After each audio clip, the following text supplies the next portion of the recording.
And there's another theory of America and another theory of social change, and that theory lives in a building that is literally 2 blocks from the new home of Donald Trump.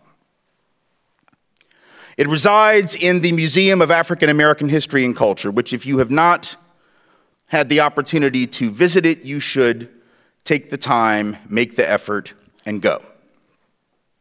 Because in that building, 2 blocks roughly, long blocks, but still, from Donald Trump's new home, where he will spend at least a little time when he's not locked away in Trump Tower or Mar-a-Lago.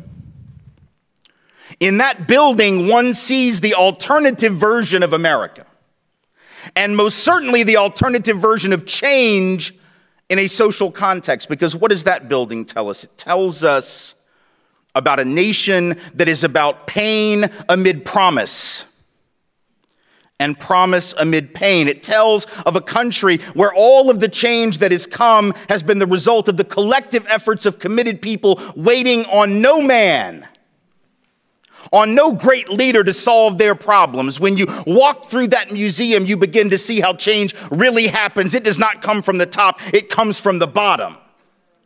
It comes from the people. You walk into that museum and you begin at the bottom level. They go down 10 stories and start at the bottom with the enslavement of African peoples and work up. It is both symbolic and more than that. It is suggestive of how history unfolds and how change happens. And by the time you get up there, several levels above, right, you begin to see how the collective change, everything that has made this country anything remotely worth defending or supporting, has been the result of the collective action of people who would not settle for the great man, who would not settle for the great leader, who would not settle for the empty promises and the rhetoric of fools. And so you come into one part, and I don't want to spoil it for you, but tickets are hard to get right now, so it might be a minute before you get in, so I'm going to tell you what I have to tell you. There's a part where you come in, there's a statue of Thomas Jefferson, and it's dark. The lighting's about like it is in this room. It's on purpose, right? Statue of Jefferson, and behind him on the wall, lit up quite a bit better than his statue, right, is an engraving on the wall of words from the Declaration of Independence, which he wrote, of course, at least most of it. And the first part of that, right, all men are created equal, endowed by their Creator with certain inalienable rights. Among these, life, liberty, and the pursuit of happiness, right? And those words are lit up, and his statue is in the dark, and behind him is something even darker. There's like this structure, and you can't quite tell what it is when you first come in. It's like these sort of dark, looks like boxes of some sort, almost like the size of shoe boxes, and they're all painted dark, and you don't quite know what they are, and you get a little closer, and you begin to see that they're shoebox-sized bricks, basically, right? They look like bricks. They're intended to be bricks, and they all have names on them. And you get a little closer, and you look at what the names are, and if you don't figure it out within a few seconds, the docents will be happy to tell you what the names and the bricks represent if you haven't figured it out already, right? And all of those bricks, hundreds of them, represent the human beings owned by the man who wrote those words, that all men are created equal, endowed by their Creator with certain inalienable rights. So you see, truth and justice doesn't come from the great man, because that man, whom we consider quite great in our American history, owned hundreds of other human beings, violated his own principles. The only reason we're here today is because black folks believed his words more than he believed his words. Know that.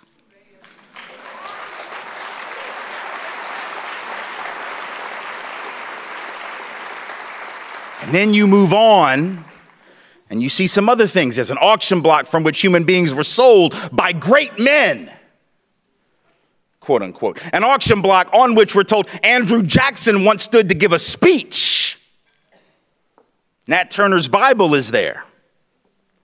There's an axe handle that used to belong to Lester Maddox, Segregationist governor of Georgia who used to, before he was governor, run folks out of his restaurant with an axe handle who were black. And you're reminded as you walk through this place, Emmett Till's casket is there. You're reminded of something very important for us right now, and never forget it. And what is that lesson? That lesson is that folks of color have been overcoming bigger and badder than Donald John Trump for a long ass time. And if you think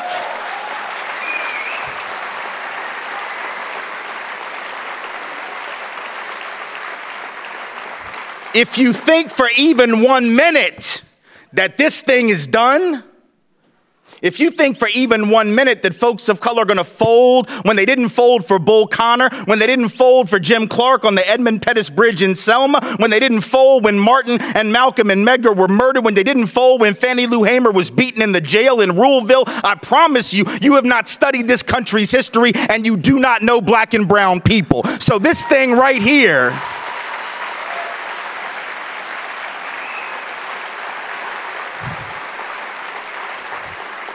this thing right here is just beginning. This is not the end of anything, it's the start. So welcome to the resistance, and here we go.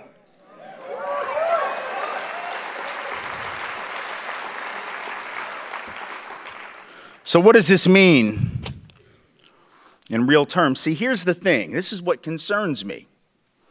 Having said everything that I just said, I also importantly want to point out that this is not about Donald Trump. It's just a recent manifestation of some really old shit. You know, if you saw the SNL skit like the week after the election, right? Chappelle and Chris Rock on the show, right? These white folks up in their crib in Brooklyn were all freaking out. They're like, how could this happen? My God, how are people this racist? And see, the two black folks were like, really? Y'all are shocked by this? Like, this was like, we just call this Monday. You know, this is... People of color weren't really shocked. That's not to say that people of color aren't upset now. There's a difference between being surprised that it happened and shocked. Maybe folks didn't think it was going to happen, but that doesn't mean that you were like, oh my God, how is this possible? Right? You know, like, things happen, right? And so we got to understand that even though some of this stuff is new in the sense of maybe the level of extremity or the level of danger that we're looking at right now because of some historic circumstances, some of this stuff is really old. Like the struggle right now isn't really that different than the struggle 6 months ago. It's not really that different than the struggle a year ago or 3 years ago or 5 years ago. The struggle for police accountability, it's not any different. It may be harder, right, with an administration that is not going to investigate police unaccountability the same way, that's not going to attempt to hold police accountable for the things that they do nearly as much even as the last one. The last one didn't do enough either. But these folks probably not going to do it. So that's a problem, but the struggle is the same. You understand? Even if the ability to find allies in high places is less, that doesn't change the struggle itself. We still make the same arguments. We still mobilize in the same way. And so if unarmed black folks are 3 times more likely than unarmed white folks to be shot, and that is a fact nationwide, then the struggle is the struggle, whether Donald Trump is president or not, right? If racial profiling is such that people of color are 3 to 4 times more likely to be stopped and searched for drugs, even though white folks are twice as likely to have drugs on us on the occasion when we're searched, and that's a fact, the struggle is the same, whether Donald Trump is the president or not. So some of this isn't really new, and I want us to understand that because I don't want us to get knocked off stride by the idea that the struggles are now the result of this administration. This stuff has been going on for a very long time. Most importantly, and here's the really key thing, right?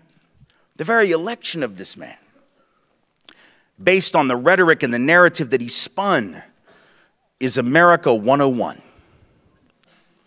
Because if I had to explain to you in one phrase the history of this country with regard to race and with regard to class, this would be the phrase. The whole history of America is the history of rich white men telling not rich white people that their problems are caused by brown and black people. That is the whole history of America. All the rest, as they say, is commentary, right? It's all footnote from there, right? The whole history of America is rich white men, or at least men who say they're rich. Now, we don't really know, do we? We don't really know. He inherited, not even inherited, took over a $237 million real estate empire from his daddy, but likes you to believe he is a self-made man. All right. Give me $237 million worth of assets and I will probably become rich too. Doesn't take a lot of skill, would take a hell of a lot of skill to lose all that dough. So I'm not sure we need to applaud the man for that, but whatever. He says he's rich, and for the sake of my argument, I'm just going to give it to him because it helps my history lesson. So we'll stick with it. Rich white men telling not rich white people that the problems are brown people. That shit goes back 400 years. All right? Go back to the 1600s. What do we see in the colonies of what would become the United States? We see rich white people who are not even called, first of all, they're not called white yet, because we hadn't created that shit yet, right? We hadn't thought of that. See, that was some other stuff. We came up with that. We hadn't thought of that yet. There were some rich European people who owned all the land, and among them were what? African enslaved folks and European peasants, many of them indentured servants, right? Just one level above enslavement themselves. And they outnumbered the rich dramatically. In some places, 5 to 1, 10 to 1. Other places, 2 to 1, but always outnumbered the rich. The rich were always a very small percentage. Just like right now, the top 1/10 of 1% of Americans owns the same amount of stuff as the bottom 90%. Wealth inequality is not really new. It's been the legacy of America. It might be more extreme right now than it's been in the contemporary period, but at the outset of the colonies, that was normative. So you had this handful of rich folks from Europe facing poor Europeans and African enslaved folks and indigenous peoples whose land they were seeking to conquer, and they began to realize something. They were like, holy hell, like this is not going to work forever. Like at some point, these folks are going to figure out that this is sort of shitty for them. Like they're going to want to take our stuff, right? Because they're going to realize we're hurting all of them, not just enslaved African folk and indigenous folk, but even these poor European folks. So what do we do? What do we do? What do we do? Well, we got to come up with something, man. We got to have some kind of a game that we can run on them. What's the game? We got a game. We came up with a game. The game was called the white race. Right? This game was called, let's create this new fictional thing. We're going to call all these European people white people. Now, you know that's like not real, right? You think that Europeans thought of themselves as one big happy family? This is what's so funny about these white nationalists that are coming out of the woodwork in the wake of the Trump campaign. They act like whiteness has some historical pedigree. The hell, you think Europeans loved each other? Shit, man, we spent most of our time trying to kill each other. The English hated the Irish hated the English. Northern Italians didn't even think that Southern Italians were Italians. Germans hated everybody. And the world felt the same damn way about them. Europeans spent most of our time trying to kill each other, or in the colonies of what became the United States, trying to figure out who the witch was. That's the history of Europeans.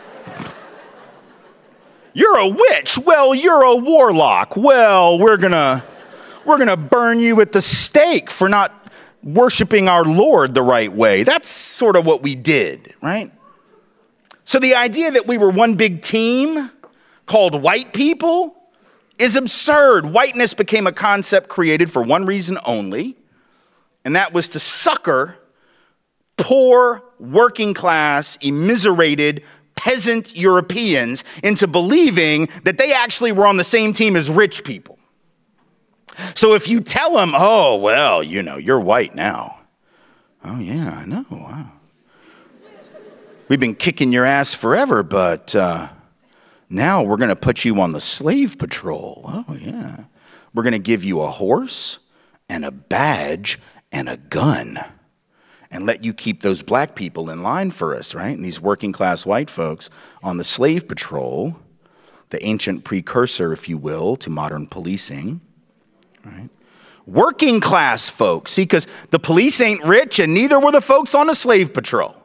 It was who rich people hired to protect their shit from everybody else. So you get these poor white folks, put them on a horse to control enslaved people to do what? To ask for their papers when you see them out. Let me see your papers. Let me see your identification. Who do you belong to? Ultimate stop and frisk, 16 and 1700 style. Racial profiling, 16 and 1700 style, right? Prove that you belong in this community. Show me that you're legitimately in this community. Prop 187, 1600 and 1700 style. Anti-immigration shit, 1600 and 1700 style. And it was poor and working class white folks that got pulled into that because what? It made them feel like they're part of the team. Oh, I'm on the team now. I'm white now.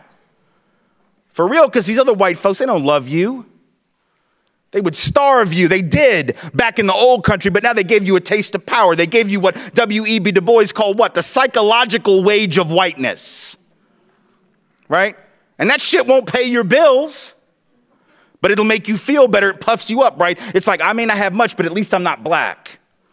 I may not have much, but at least I'm not indigenous. I may not have much, but at least I'm not Mexican when we jack half of their country in a war of aggression that we started.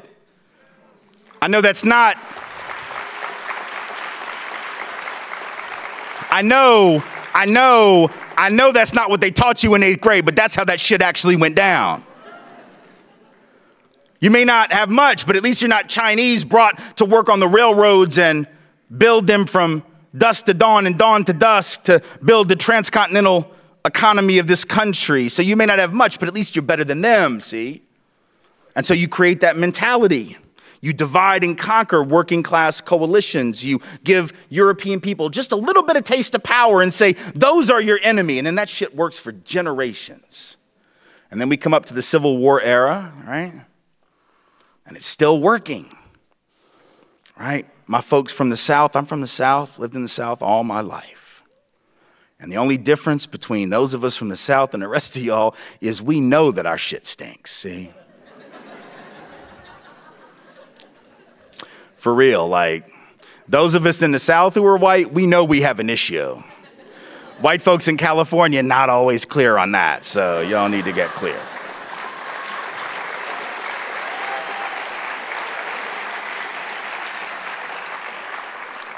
So the Confederacy decides what? These elite, rich, white landowners in the South decide they got to break away from the Union. And they made clear why they did it now. 150 years later, we lie about it. My people lie about it. We act like it wasn't about slavery. Oh, my goodness, no. Wasn't about that. It was about states' rights. Well, what right do you think they were fighting for, Buttercup? Do you think they were fighting for the right to determine the proper recipe for a mint julep? The proper way to smoke a pork butt? No, they were fighting for one right only, the right to own other human beings and to extend ownership into those newly conquered territories to the west as a result of that illegal war with Mexico, etc. So had nothing to do with states' rights in the abstract. The Confederate leaders said so at the time. They said, Alexander Stephens, vice president of the Confederacy, the cornerstone of this new government is the idea, the great truth, that the Negro is not the equal of the white man. That's what he said. He didn't talk about trade policy. He didn't talk about tariffs. He didn't try to lard it up with a bunch of bullshit. He just said straight up it was white supremacy because they weren't ashamed at the time. Now we've reinvented history, act like that's not it. But at the time, they were clear. Now here's the trick, though. Here's the trick. This is where it gets crazy, because when you got a bunch of rich folks that are saying we need to go to war to protect our property interest in human beings, but now we're not going to fight because rich people don't go to war. Rich people not going to fight, whether it's in 1861 or in 1969. Rich folks don't go to war. Rich folks get doctors to write bullshit notes saying they have heel spurs so they don't have to go to war. And if you don't know who I'm talking about, Google that shit when we're done. Rich people don't ever fight to protect their stuff. Rich people don't believe in fighting. They believe in getting poor people to fight for them. Every time, every year, every generation, it's poor folks that get sent off to fight and die for rich folks' stuff. And so the rich in the South sent poor people, but how do you do that? How do you convince poor white people to go fight to protect your property interests and slaves? That's a tough trick, right? Because why would you do that, right? Like, why would you go fight for a rich person's property? Like, I'm not rich, but I got a nice house. And for those of you who were students, just because, like, you're students, I probably got more than you. So even though I'm not rich, right, I'm just saying, like, probably, because I've been a little older, I've been around a minute. So if I were to call y'all up on the phone next week because there was like an enemy army invading my block or some shit, and I was like, hey, y'all, look, there's an army. They're coming. Yeah, they got tanks and shit, and they're about to take my stuff, but I don't feel like fighting because I just want to sit out on the back porch and have a drink. Why don't y'all come and protect my stuff for me? You'd be like, yeah, I like the speech and all, Tim, but no. Like, that would be it. Like, you wouldn't do it. But these poor Southerners and working class Southerners without a pot to piss in the South, they went and fought, and hundreds of thousands of them died to protect the property of the rich. Why? Because the rich said, hey, if these folks get free, they're going to take your job. No, fool. They already have your job. You get that, right? Because if you're white and you got to charge $1 a day to work on that farm, but the owner can get the black guy or the black woman to do it for free because they own them, guess who gets the gig? The free labor, right? Because people like free, right? Given a choice between free, don't cost me anything, and $1 a day, guess what? The white guy didn't get the job. So in effect, white poor folks would have been better off to help overthrow the system of enslavement and white supremacy and work for a better economic deal. But rich white people held out that psychological wage of whiteness that said you may not have much, but at least you're above them. And then folks settle for that. Fast forward to the labor union movement. Same thing was happening. You had rich corporate owners that actually collaborated with some union leaders in many cases to keep unions segregated. Now that's interesting, isn't it? Why would a labor leader fall for that? Right? Because you got to think about it, but they did, because they would say, oh, well, we can't have black people and Mexicans and Chinese labor in our unions. It'll reduce the professionalism of the working class. No, fool. It'll double the size of your union, right? Which is sort of a good thing. Like when you go out on strike, it'd be good if you had more people, not fewer. Just like a math problem, And also because if you don't bring people of color into your union, what's the boss going to do? The very boss that encouraged you to fight amongst yourselves, that boss is going to hire the very same black and brown folks that you didn't want in your union to replace your happy white ass. And then you're going to get mad at who? The boss? No, you're going to get mad at the black and brown labor who, quote unquote, took your job. See, some shit doesn't change. Rich white folks telling not rich white people that their jobs got taken by people of color. Fast forward to the present. We got somebody swearing that if we can just build that wall, just build that wall, but just that one wall on the southern border, because we don't trip about this one. We just trip about this one, not that one. We're not worried.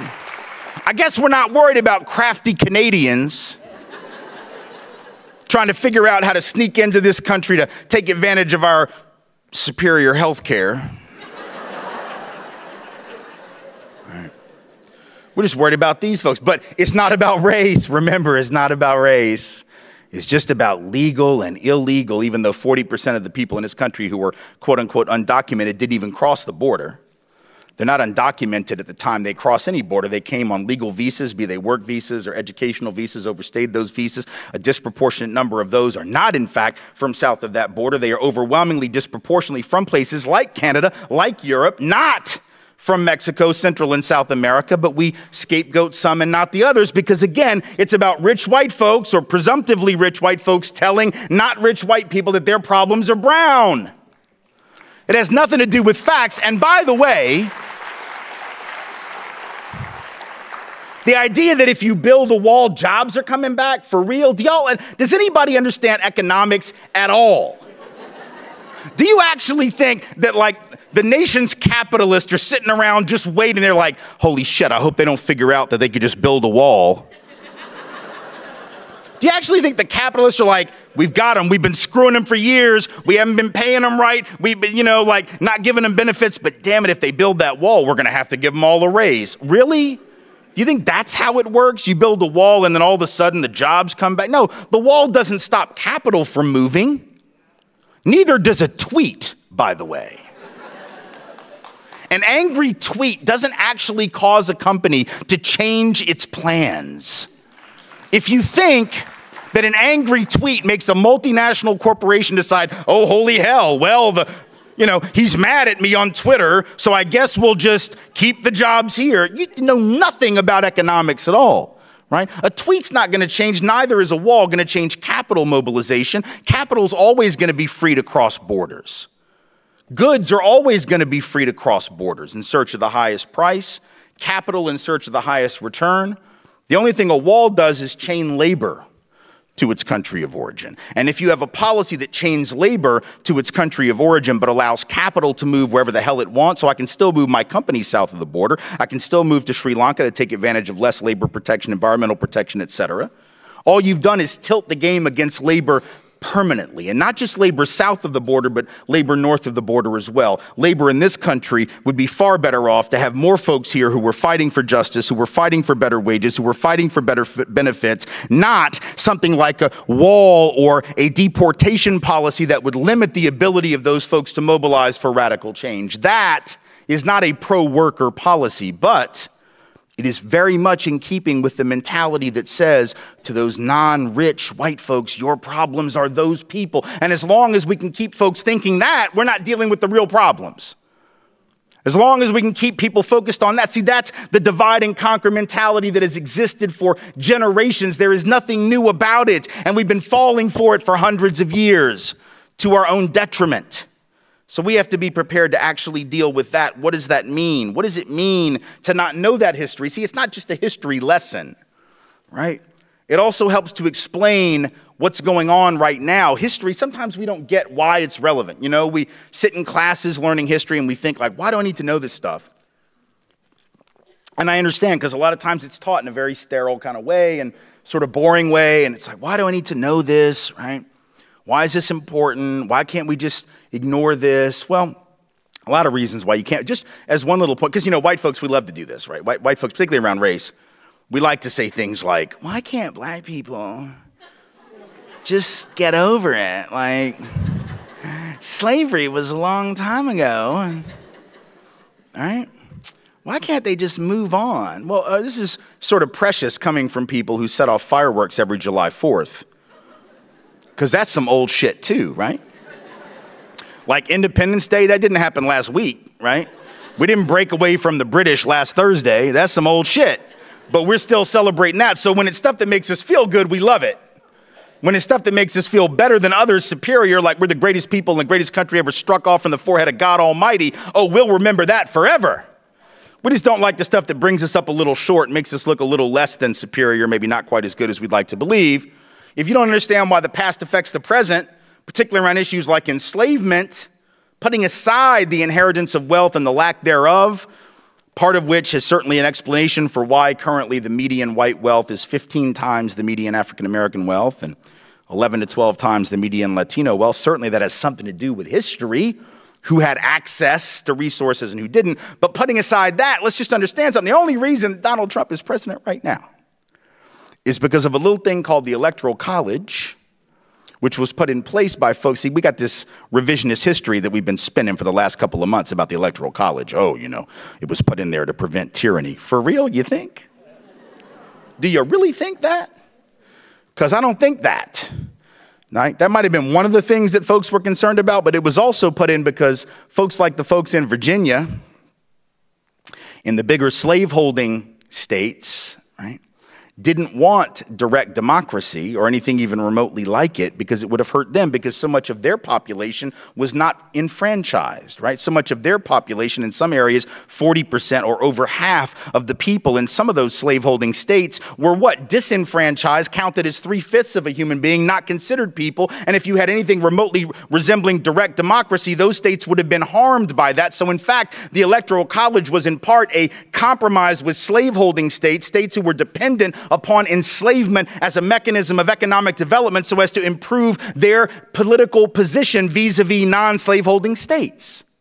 So if you don't understand how slavery, because this is the point, right? Even if you don't think racism was key to Donald Trump's own campaign, which, suggests to me that you might have been asleep for the last several months, even if you believe that, understand that racism in the 1700s, white supremacy embedded in the structure of the country at the founding of the country is most definitely implicated in his election, because without the obeisance to the Electoral College, without that compromise, we know he would not be president right now. So that is why we have to think about the past, and that is why the past affects the present. See, inertia is not just a property of the physical universe. It is also a property of the socioeconomic and the political universe that we have to address. And it's important for us to address that as a systemic matter. See, this is the other problem. We talk about race and racism, right? That I think we got to move through if we're going to be effective. Because ever since the election, it's been very, it's easy, I suppose, for people to, and they ask me this a lot, and you've probably, sort of come up upon these kind of conversations where people are, do you think Donald Trump's a racist? Donald Trump a racist? Are all of his supporters racist? All of these are the wrong questions, right? It isn't really about whether he's a racist or whether his supporters are racist or not. I would never, first of all, assume that all of anybody's supporters are anything. Right? I mean, that would just be ignorant. I would never say like, oh, the only reason you would ever vote for Donald Trump is because you're a bigot. Look, not only are not all of Donald Trump's supporters racist, not all of Hillary Clinton's aren't racist. Let's be clear about that. And in fact, in 2008, in 2008, I remember there were polls that came out like a month before the election, right? Where something like 28% of white Democrats who said, and I assume they were telling the truth, that they were going to vote for Barack Obama in a month or 6 weeks or whatever it was. 28% of white Democrats 6 weeks out from the election said, yeah, I'm going to vote for that guy. But they acknowledged to pollsters that they still believed at least one, if not several, racist stereotypes of black people to be true. So what does that mean, right? It means like, yeah, I don't like a lot of them, but that one's okay. Right? That's racism 2.0, but it's some updated software, but it's running on the old mainframe. It's some of the same old shit. You just sort of repurposed it, repackaged it. But if I believe that the larger group is dysfunctional, the fact that I carve out an exception for one guy, right, or a handful of people doesn't change that it's still racist. So this isn't about like, oh, this person is awful and this person is great, and these people are awful and these people are great. We're all a mix of awful and great. It's the reality, right? We've all been conditioned to be racist and to be sexist and to be classist and all of this stuff, right? We've been hit with that stuff ever since we were kids. So none of us are completely free from that. The idea that we can divide ourselves into like the racist and the unracist is just nonsense, right? It's not about that. It's like if we ask if Donald Trump is a racist, it's sort of like asking if a drug dealer is also an addict. I don't know. And I don't care, right? It's like with Donald Trump, it's like, I don't know if he gets high on his own supply, but I know what he's selling, right?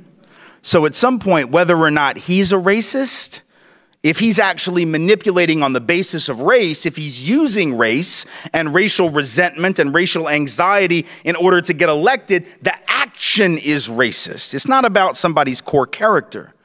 And this is something that the right has been manipulating for a very long time. Go back to 1981. There's a audio recording. You can Google this and listen to it yourself. 1981, Lee Atwater, who was for a long time, probably before Karl Rove, the most prominent conservative Republican consultant of the modern era.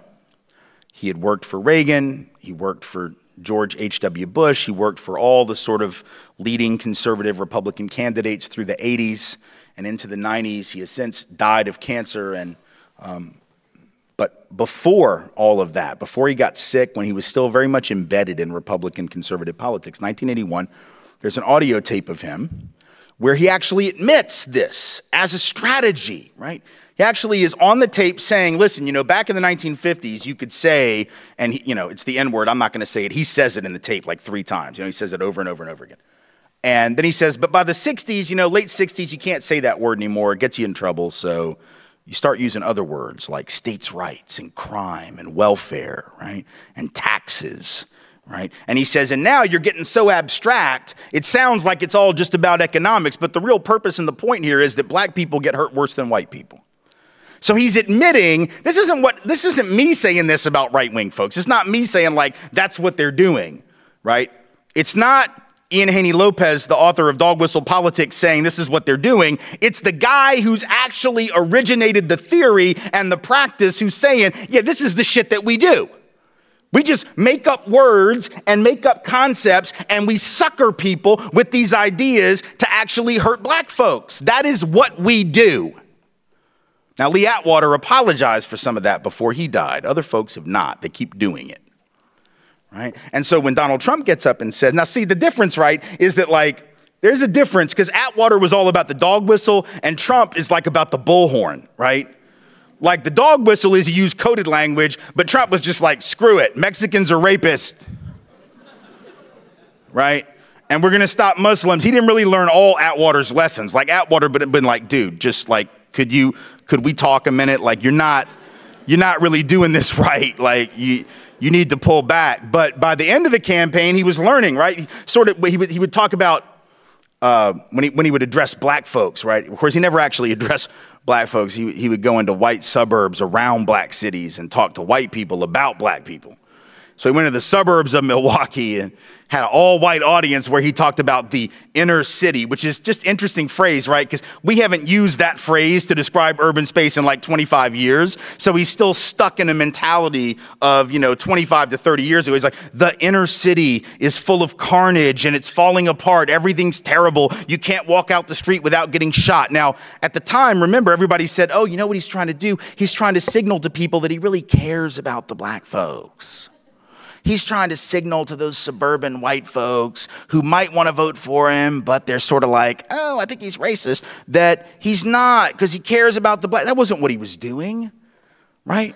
What he was doing by reminding white folks about how dangerous and dysfunctional and pathological and horrible black folks in the city were, was he was reinforcing their stereotypes and saying to them, I'm the one that can solve this problem. He wasn't signaling concern for those communities. He was and he was lying.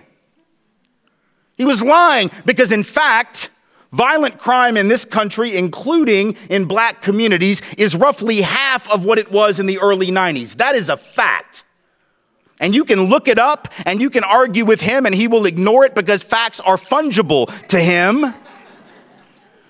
And yes, there's been an uptick in the last 2 years in about half of the large metropolitan areas, but the other half, there's been no increase or even a decline in violent crime. Overall, violent crime down. Violent crime even in Chicago, a third below what it was in the early 90s. Violent crime in Los Angeles, 40% below what it was in the early 1990s, or 50% below. Crime in Washington, D.C. at a level it hasn't been seen since 1965. Black male homicide rates lower today than they were in 1950. Now that is what is factual, but we don't want to know about that because we want to paint certain communities as inherently dysfunctional, out of control, filled with carnage, because then we can turn our will over to the great man who can solve all those problems. How? Because he says we're going to do stop and frisk. We're going to turn the police loose, just like we did in New York because it works so well. Stop and frisk, he says, works so well in New York. Did it really? No, it didn't work. First of all, it's unconstitutional as hell. That's why it was thrown out. But more importantly, it didn't work at all. 88% of the people that were stopped were people of color, right? And only 6% of the people stopped even got a citation for jaywalking, right? 94% of the time, they hadn't done anything. 6% of the time, they got a citation for something, usually a very minor offense. Half of those got thrown out in court because there wasn't enough evidence to sustain the charge. So ultimately, 97% of the people stopped, and we're talking millions of people over a 14, 15-year period, hadn't done anything. But Donald Trump says it worked fabulously. Now, that fabulous is too big a word. He said it worked wonderfully. It was awesome. It was amazing. It was great. It was fantastic. It was the best. I mean, there's a thesaurus. It has other words. I'm sure there's one in the Oval Office. Right? He says, it was great. It worked wonderful. It didn't work because hardly anyone was guilty of anything. The theory was it was a good way to get drugs off the street. Well, they only found drugs in 1.2% of all searches. It's not very effective. They actually found drugs more often on the white folks they searched than the black and brown folks they searched. So in other words, the hit rates were better when you stopped white people, but they kept stopping black and brown folks disproportionately. So that's some pretty shitty crime control, right? Tells you that the war on drugs ain't about drugs, right? But actually we know that, right? Like, I know that because if the war on drugs was about drugs, I don't know who'd be giving this talk to you, but sure as hell wouldn't be me. Because I don't think they let you Skype that shit in from prison. And I can tell you this now because the statute of limitations has expired and they can't touch me, but... Right. Oh, Jesus, don't applaud that. Like, what is that? Like, oh, white privilege, drug use, awesome. I'm gonna go get high tonight. Don't applaud that. That's horrible. I mean, it's a laugh line. It's not an applause line. Jesus, right? But it's true, right? So 1.2% of the time they found drugs, not a very good anti-drug strategy. The other folks, like the chief of police who brought the program in, said, oh, it's a great way to get guns off the street. Really? Okay, so in the 9 years that were under review in the court case on stop and frisk, they had 4.5 million stops under review over the 9-year period. You know how many guns they found out of 4.5 million stops? They found